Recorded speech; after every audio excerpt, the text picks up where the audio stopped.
and I'd like an update on Tabor, where is that now? And the other is the Lovato case. If the courts decide they can take money for the Lovato case and leave nothing for anything else, are there any options that the legislature has, or the General Assembly has, in terms of, can you deal with the court so they don't zero all programs to fund K through 12? Let me, this afternoon, actually, the Joint Budget Committee had a hearing with Attorney General John Suthers. And so we just got an update on all the litigation, major litigation that's pending against the state, ones that cost millions. I mean, the state's subject to, I don't know how many lawsuits, but the big ones that are, you know, tens of millions or hundreds of millions, we got an update Billions. on, or billions in the case of the Lovato case. Let me first, the state is also being sued by a group of folks who claim the Tabor Amendment itself is unconstitutional. And next month, there will be a motions hearing in that case. So, I mean, that case is barely, it was just filed last summer, I think. And a case of that magnitude and complexity over those kind of constitutional issues usually takes years to go through the courts. But there's a pretty key motions hearing in February on that lawsuit. So that's just where that one's at. The Lovato case, the Denver District Court ruled back in November, December, that the state's school finance system is unconstitutional. We don't adequately fund the guarantee of public education that's in our state constitution for school children in our state. The state is going to file an appeal of that ruling back to the Colorado Supreme Court. The deadline for that is actually next Monday, so I think it's either going to be filed, you know, tomorrow or Friday or Monday. The Attorney General's office told us that he expects that will be argued in front of the Colorado Supreme Court probably this fall, maybe August or September, but could be October, and that a decision probably won't come down until a year from now, or February or March, even spring, winter or spring of next year. So in that case, everything's going to be on hold for a little while.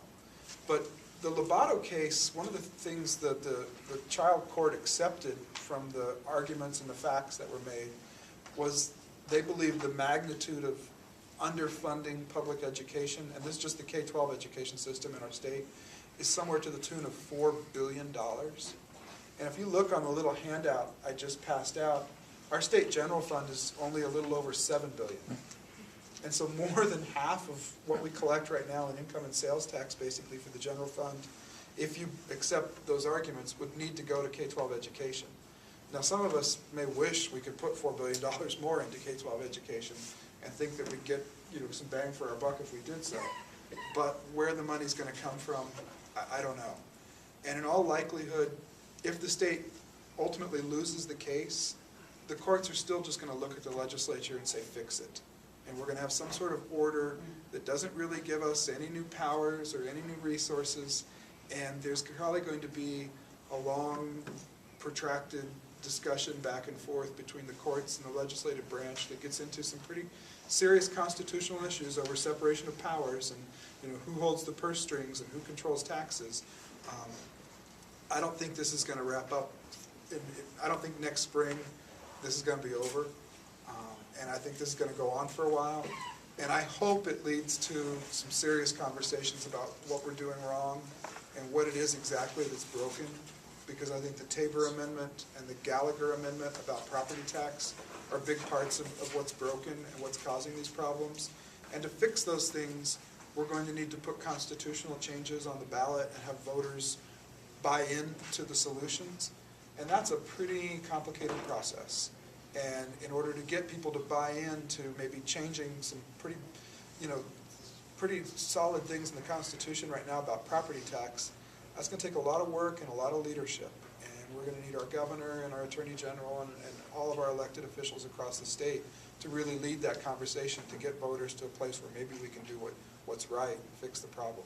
That's my long-winded answer. I'm sorry. And no, that's all right. And I would just add that, you know, if you look at other states that have had similar lawsuits and lost the lawsuits, it's gone to exactly what Senator Stedman was talking about. You know, the courts say, you fix it. The legislature says, how? and it goes back and forth, and the legislature takes attempts to try and fix it, to try and put more money into K-12. But at the end of the day, you get to a place where you have this disagreement, and where the legislature says, we're trying, this is what we're doing, and the courts say, well, that's not enough, and then you get these constitutional issues. And it's not a clear-cut thing. Depends upon what the courts say to us. You know, this is going to be a long conversation. I will say, in terms of conversation, one of the things that the governor mentioned that you might have read about in his State of the State is a thing, and he had been saying this to me for a while. He was saying TBD Colorado, which is to be determined. So I, for a while, thought that he was actually coming up with a name and didn't know, and then I realized that the State of the State is like a aha moment, that it actually is called TBD Colorado, which actually is a really appropriate name, because what it's supposed to be is a conversation with communities around the state, not with elected officials, but with, we're real people too, but with people who are not involved in the politics, but people who live day in, day out in the communities, and really saying, what do you want your state to do? Where are the priorities? How do we figure that out? And so the governor is going to be embarking on that in the coming months, and really outlining that in the coming weeks. And so I think that will get to what Senator Stedman was talking about, what that conversation is moving forward. And I think Lovato will be probably a key conversation piece in that. So, other questions? Yes? Kind of tying some of these issues together, our U.S. Senator Bennett issued a report called Colorado Competes, which highlighted what they saw as three significant industries: aerospace, bioscience, and clean tech. You talked about kind of tech transfer startups. I work for a small clean tech firm that does biodiesel work. And I'm just wondering whether, I know that was sent to legislators and to the governor, kind of signed off on it with Senator Udall as well, but wondering if some of the recommendations in there are, or some of the tech transfer you're working on is aimed specifically at any of those three pillars. So we already have several programs around bioscience and biotechnology that we've had for a couple of years, because we've tried to grow that industry and it's been successful. Yeah. This year there are going to be a couple bills around kind of aligning where our focus and where our growth is in industry to where we're putting money and how we're focusing our efforts as a state. So two bills I'll mention. One is a bill about clusters. So really kind of surveying where are our top industries in this state, what's emerging, what's the growing, and really getting that information out there, kind of building on kind of what Senator Bennett did in a big, more comprehensive way, so we can say to people, this is where we're investing. And so when economic development is trying to figure out where they put limited dollars, they do it in those clusters and really focus on that. The other thing is we're working with both higher education and the Department of Labor. They right now have lots of different reports. So higher ed knows who's graduating, what their degrees are, what programs they have within their universities and colleges. And labor knows what the skills the workforce has, where there are demands, where people are coming and saying, we need jobs, okay, and we need skilled workers, but they don't talk to each other. It's a typical thing in government. We get siloed. And we've been trying, actually, with technology, breaking down those silos. But this bill would say, simple idea, talk to each other. Share your information. And so when you see that there's, let's say, bioscience is growing and we need more labor force in bioscience, then you universities, when you're guiding people, when you're building your programs, when you're figuring out what courses you should offer, build around that idea. Try to make sure that you're giving those programs, because when you're done, there's going to be jobs there. And so one example that really has been working very well is down in the community college in Pueblo. There is a huge solar plant that's been built down in the San Luis Valley.